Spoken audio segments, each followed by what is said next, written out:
Hi there, guys. Well, pretty exciting now. We're coming up to the last exercise in Unit 3. So 3R is what we're working towards. And this is all about solving systems of three linear equations with three unknowns. So we're really sort of building up here to do a method of elimination, which is called Gaussian elimination.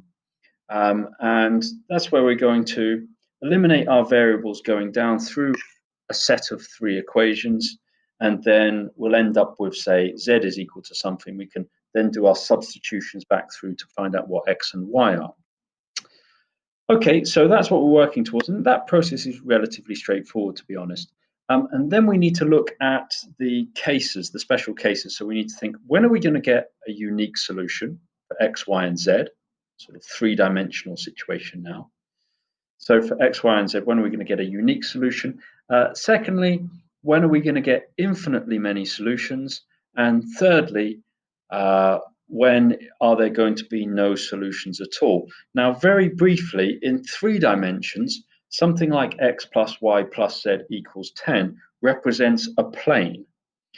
Now, that certainly used to be in the old HL course. Not sure if it's in this one actually, but you get something like, you know, each one of these lines is essentially a plane. So in 3 dimensions, you're talking about where do 3 planes, like 3 pieces of paper in space, where do they intersect? Do they intersect at a single point? Do they intersect along many points?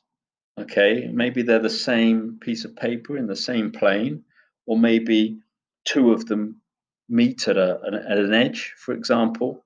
Or do they have no solutions at all? In which case you can imagine you have 3 pieces of paper which are sort of stacked on top of each other with a sort of air gap, if you like. So that's kind of a 3-dimensional thought for this one as well. Okay, so let's have a look at the technical aspects of this exercise. So we've got example 42. Now, I'm not going to spend too much time going through this one because, in fact, if you look at the book, there's a lot of algebra for part A, and there's a fair bit of algebra for part B as well.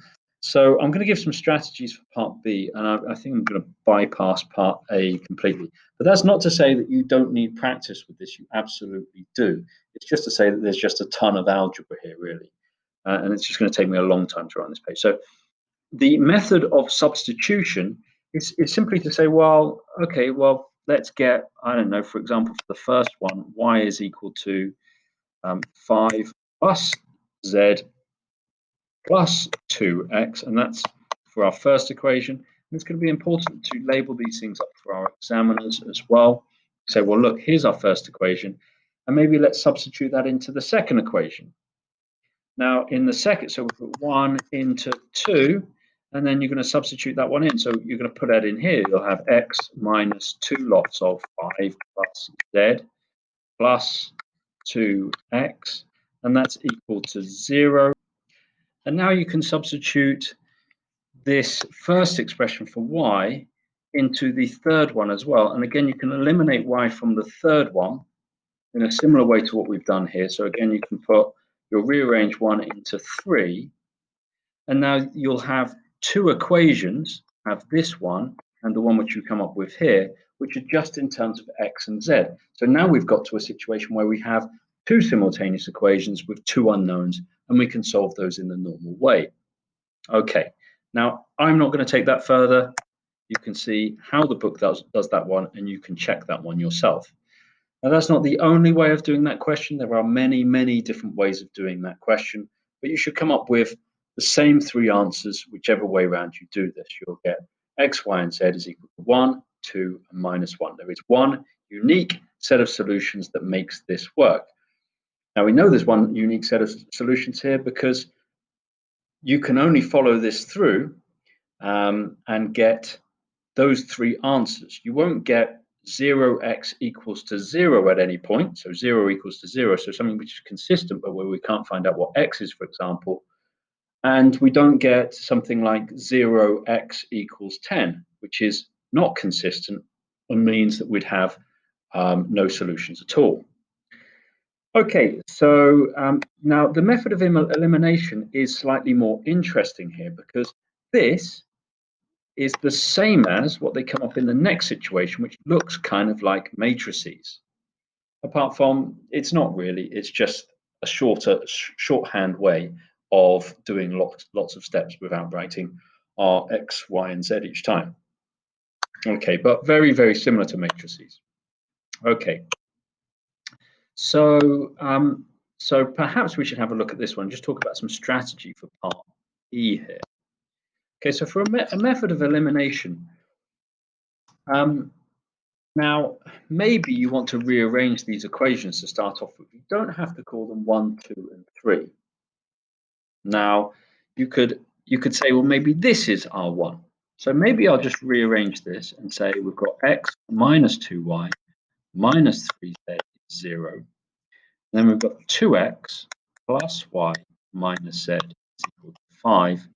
And then we've got 5x minus y plus 2z there is equal to 1.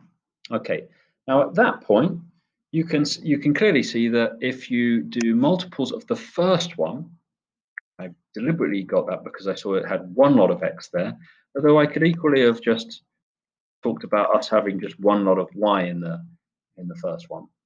But okay, I rearranged them like this, so I got one lot of x like this. So my leading term was 1. And if I times this line by 2, then I can subtract the second line from twice the first line, and that's going to eliminate x. And likewise, if I times this line by 5 and then subtract the third line, that's going to eliminate x. And now we'll have combined 1 and 2, and we'll have combined 1 and 3, and we'll have two different equations where they're both in terms of y and z, and again, we can solve those things.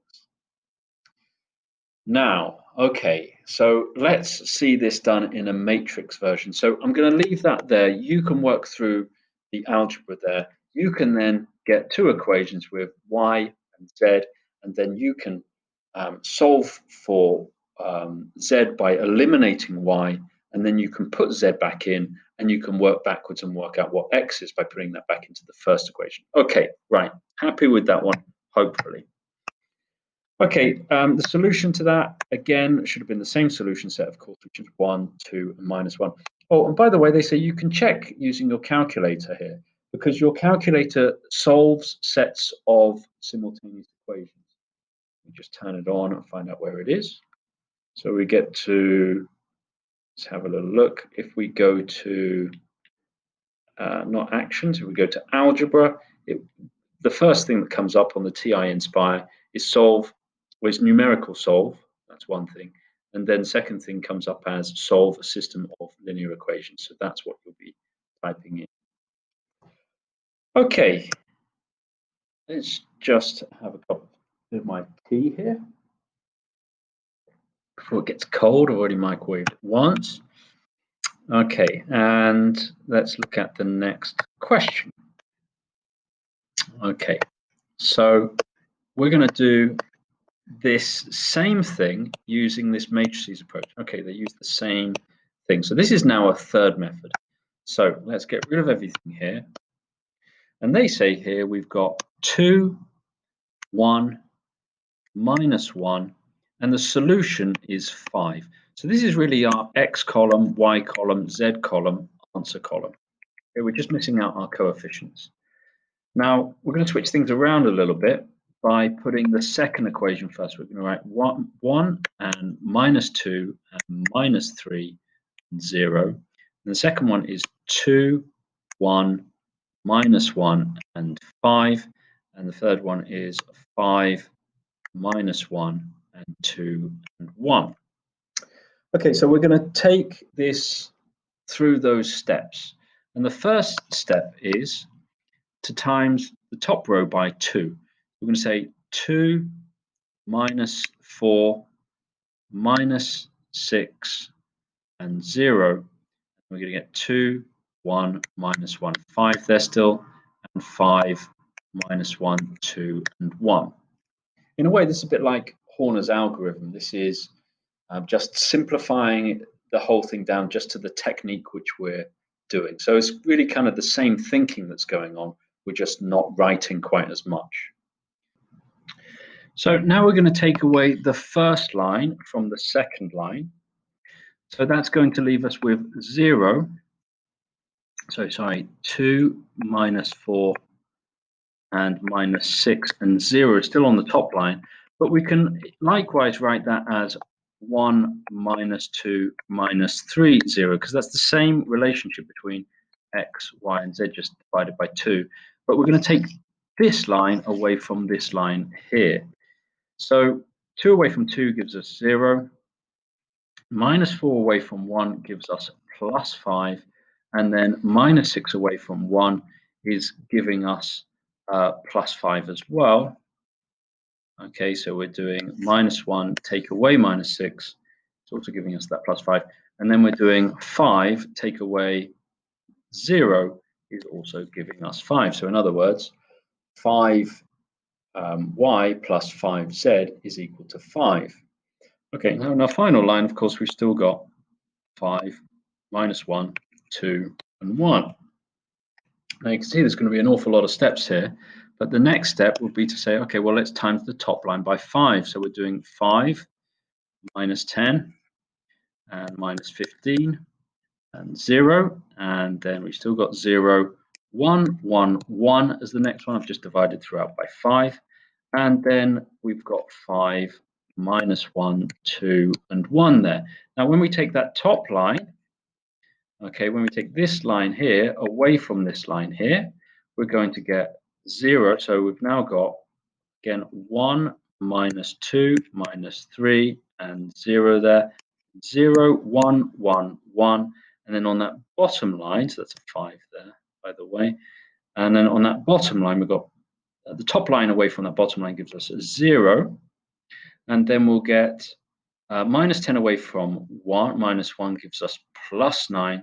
And then we have our minus 15 away from plus 2 is going to give us 17. And then 0 away from the 1 here is going to give us 1. Okay, so now we've eliminated x from these two here, and that's exactly what we'd be doing in this normal method of substitution, really. You'll be ending up with two equations in terms of two unknowns and then trying to solve those. However, we're going to take this a little bit further, and we're going to now try and eliminate the 9 here. Eliminate the 9 by multiplying the second line. So here we go, we've got 0 and we've got 9, 9, 9 there. We've multiplied that second row by 9, and then we're going to subtract it again. So we're trying to get the same coefficient again. Same coefficient there. So then we can take away this line here. So we're going to get, okay, we'll get minus 1, minus 2, minus 3, and 0. Same thing. Minus 3 and 0. Next line, same thing, by the way, but I'm just going to divide it by 9 again. And then the final line is going to be 0, 0, and then 9 off 17 gives us our 8, and 9 away from 1 gives us minus 8. Now, I'm going to be a bit cheeky here and just write that as 1 and minus 1 as well. So just basically dividing throughout by 8. Just as we can do that with an equation, we can do that with our lines working out here as well. Okay, now you see I'm sort of struggling to fit this one in. I haven't spaced this out very well. Didn't quite know how many lines it would take. And, you know, you can also see my brackets here as well.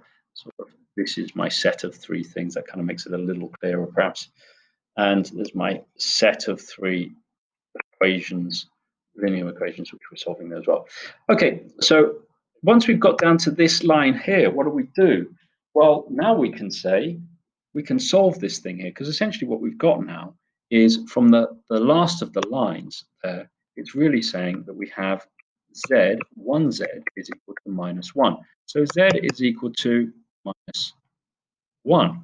Okay, so that's what it's telling us. So now we're going to substitute in at 1 into the previous line. Now, I'm really happy that we didn't have something like 9z is equal to 7. And so we had z is equal to 7 over 9, because it would be really, really messy here. So at least they've given us a question which is relatively straightforward. So z is equal to 1.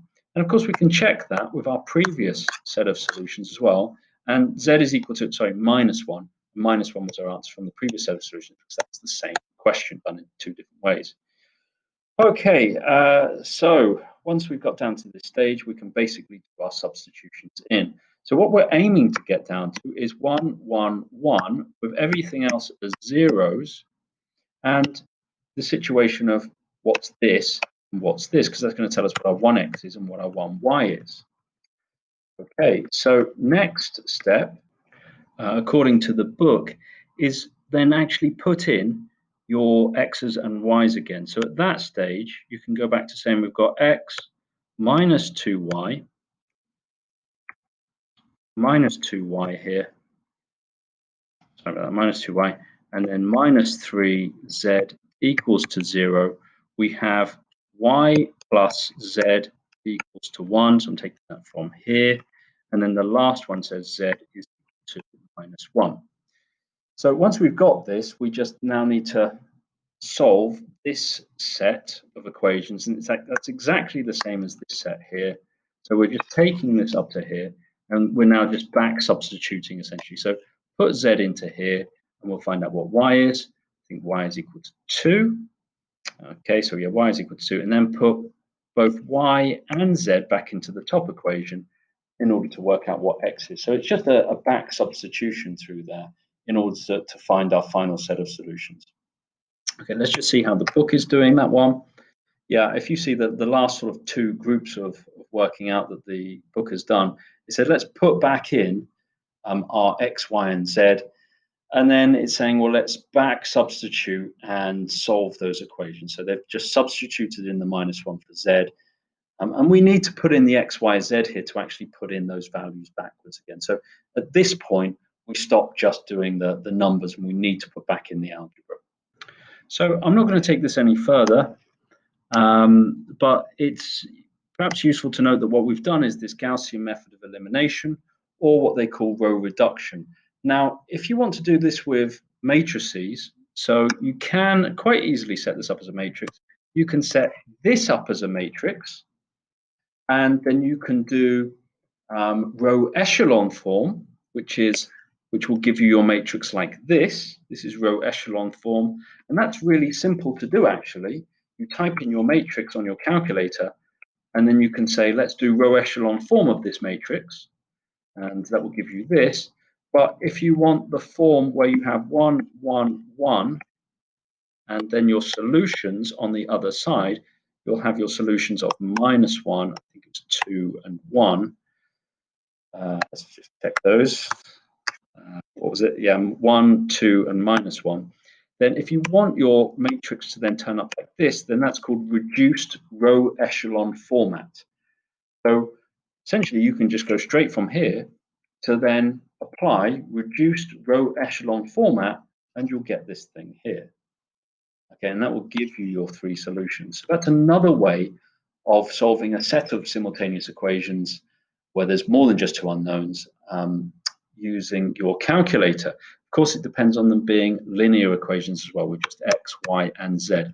So no squareds involved, no fancy functions, just amounts of x, amounts of y, amounts of z. Okay, right, well, that's a lot to take in. There's a lot of algebraic practice there.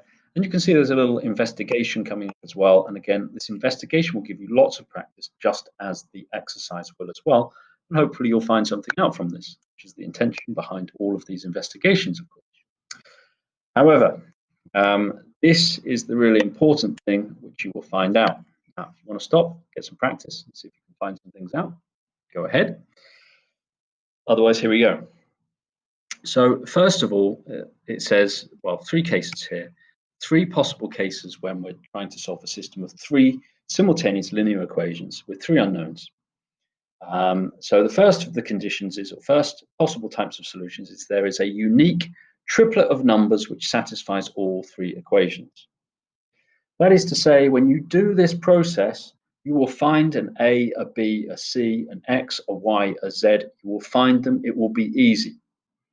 Okay, so I'm actually going to look at the third one before I look at the second one here, because when we get infinitely many triplets that work, that's talking about a situation where we're going to get down to something like 0x is equal to 0.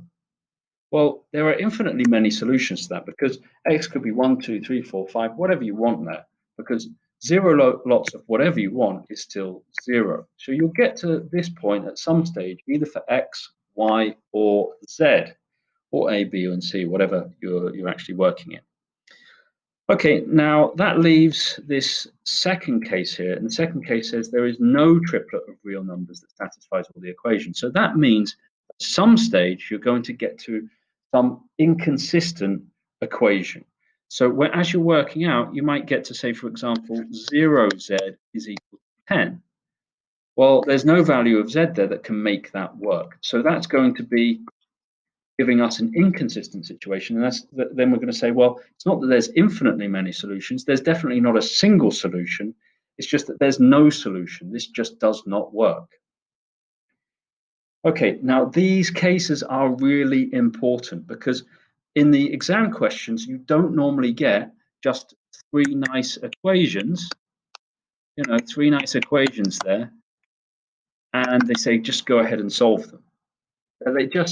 What they normally do is they play off these conditions here. So unique triplet means we have to have a situation where we're finding our x, y, and z. So again, when we've got unique situations, we'll have things like at the end when we're trying to get z and we've found x and y, we'll have k lots of z is equal to some number on the other side. Now that number could be 0 because it's allowed for z to be equal to 0, but k lots of z where k is not 0 is equal to, I don't know, c. So in other words, k is not allowed to be equal to 0, and we'll get to some situation like this.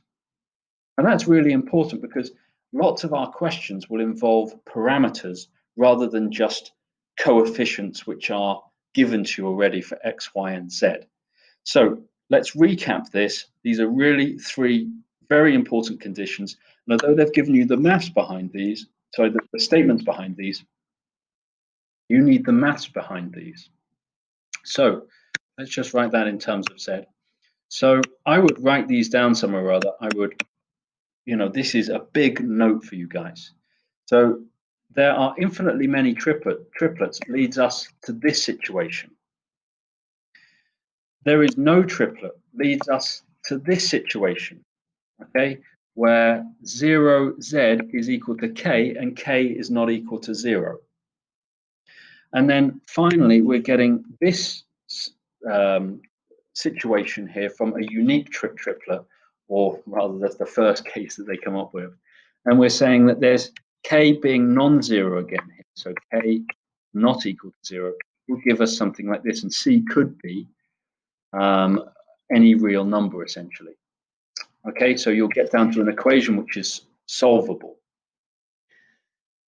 Okay, now obviously so these cases can work with x and y as well. I'm just showing you this with z too. Okay, so those are really important cases that you need to remember, that you need to write down, that you need to work with. Okay, let's stop being boring and let's look at a couple of these questions. We've got question 43 here. Okay, so in question 43, it says, discuss all possible types of solution for this system here with respect to the real parameter m. Now let's just see if they go into some depth about this one. Yes, they do, and this takes a little bit of time. Okay, so what can we do? Well, we're happy about the fact that we've got x on its own in that first line. And let's just do some normal algebra here. And let's call this 1, 2, and 3. And so if we times 1 by 2, we're going to get 1 times by 2, we're going to get 2x minus 2y plus 2mz equals to 4. And now what we want to do is take that away from, so this equation here, So 1 times by 2, we want to take that away from 2. So then the 2x is going to disappear. We're taking minus 2y away from y, so we're going to get 3y, and then we're going to get plus, in this case, so we've got 1y, take away the, sorry, what am I dealing with here? It's the z term, isn't it? So what we're doing is minus z, and then we're minusing the 2mz there. Now I'm going to factorize this one as well. That factorizes out to give us minus 1 and minus 2m.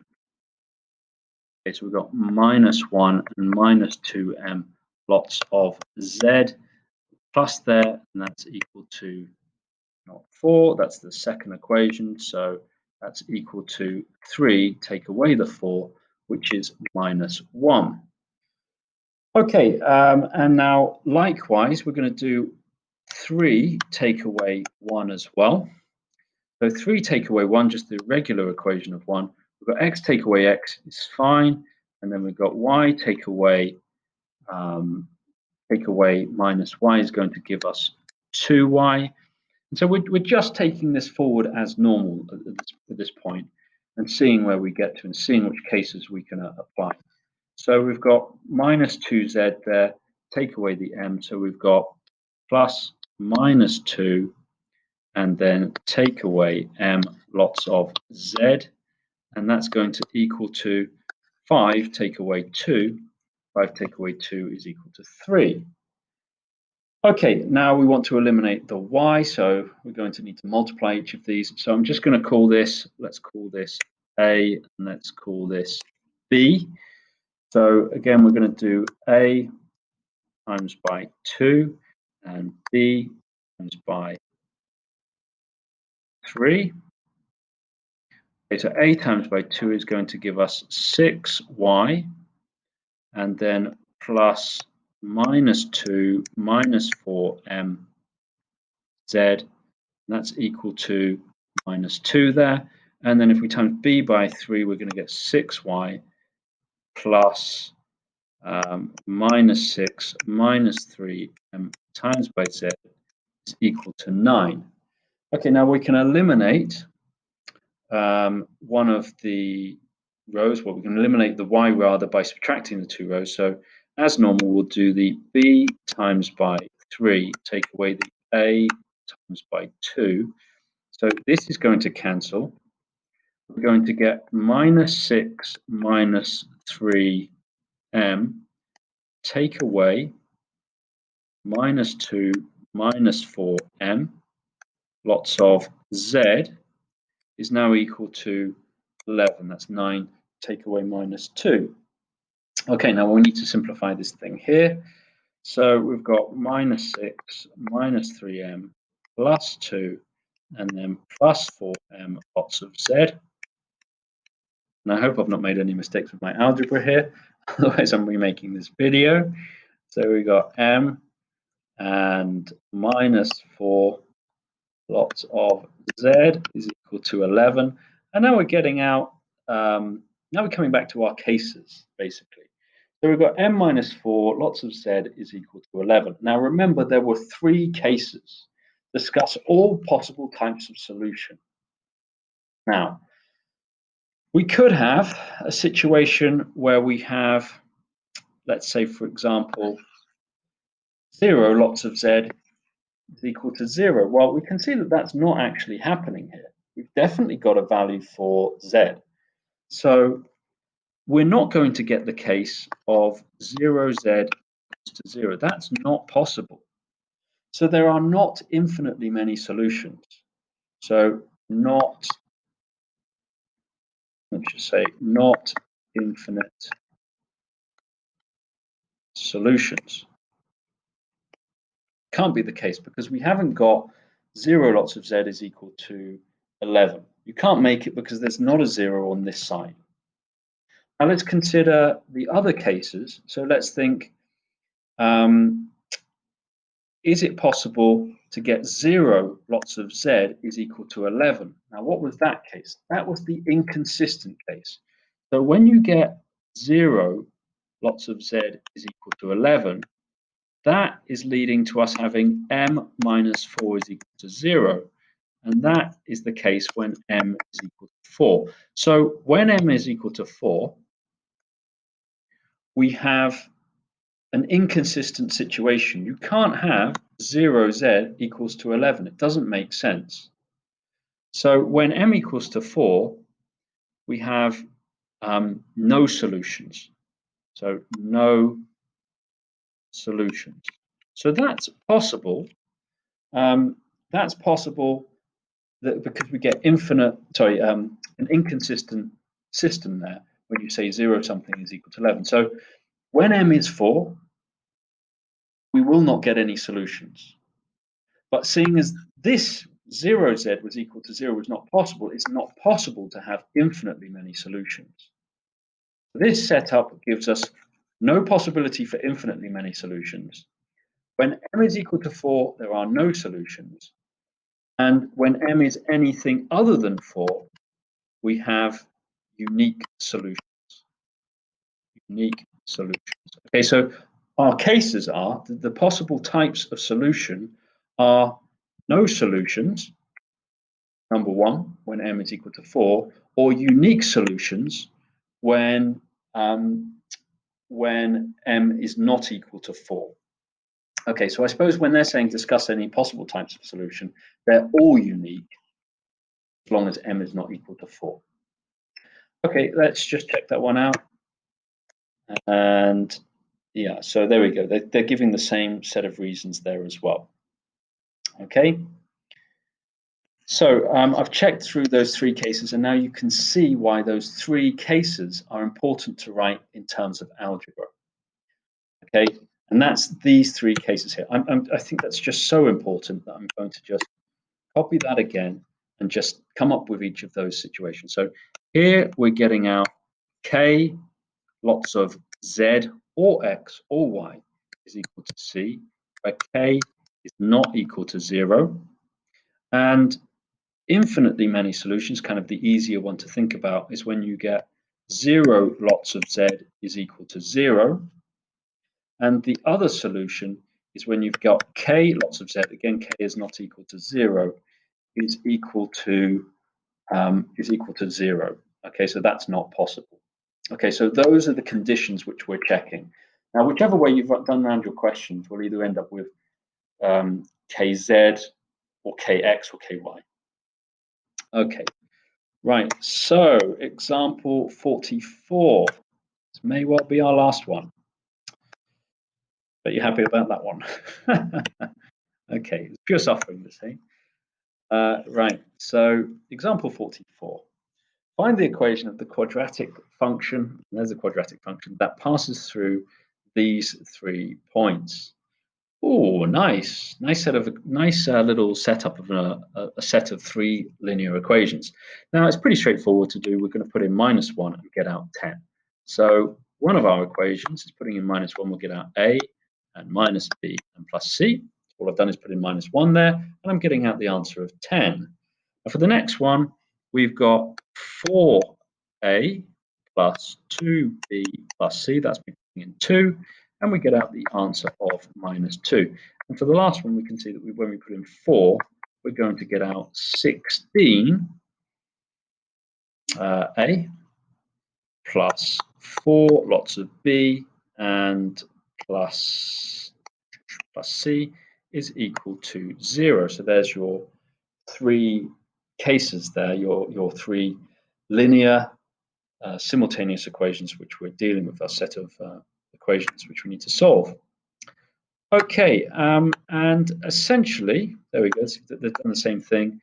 We've got to find some method of dealing with this. Well, I think I might spare you here, and you can just have a look at this one, and you can do the algebra yourself. Once that is set up, that's actually a really simple one to solve. So, you know, you can think here, look, we've got one lot of a here, so that's fantastic already.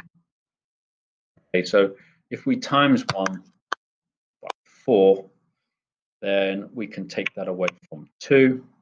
And then if we times 1 by 16, then we can take that away from 3.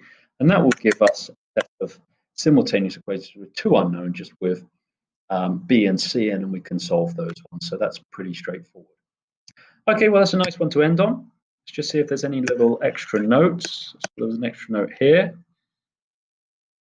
Yeah, that's just talking about what we've done. And the hint here says you can use your GDC in two different ways to solve this problem. You can formulate three linear equations and use your GDC to solve them, or you can use the statistical feature for finding the regression equation of the quadratic curve. Yes, you can do that as well. Yeah, if you set up a model, a regression model, which is a quadratic regression model, okay, so say for example, we've got 3 points and they fit a quadratic curve, then as long as we don't come up with a fourth point which doesn't fit to those 3 curves, then 3 points is sufficient to make a quadratic model with a 100% fit in a regression model. In other words, r squared is equal to 1. So you can do that by setting up a table with 3 points. So you can come up with a table in the statistics function and come up with your 3 points, and then you can go to finding a regression line and using the model of quadratic regression. That's another brilliant way which you could try with your TI Inspire. Okay, right, 3R. Enjoy. Questions 1 to 4 there. Then you can see you've got a huge recap section. I mean, this unit has been absolutely mega again. And then we've got the chapter review. So there's 9 questions, which are very much like exam style questions, but without the marks which are shown there. And then we have some actual exam style questions, which take you up to question 19 there. Fabulous practice. If you're not able to get through all the practice from the exercises, then you can leave this practice till later. But this would be really brilliant practice before you sit any mocks or any tests. Okay, well, thanks for listening in, and well done for getting this far. Pretty amazing, to be honest. And I'll see you for Unit 4.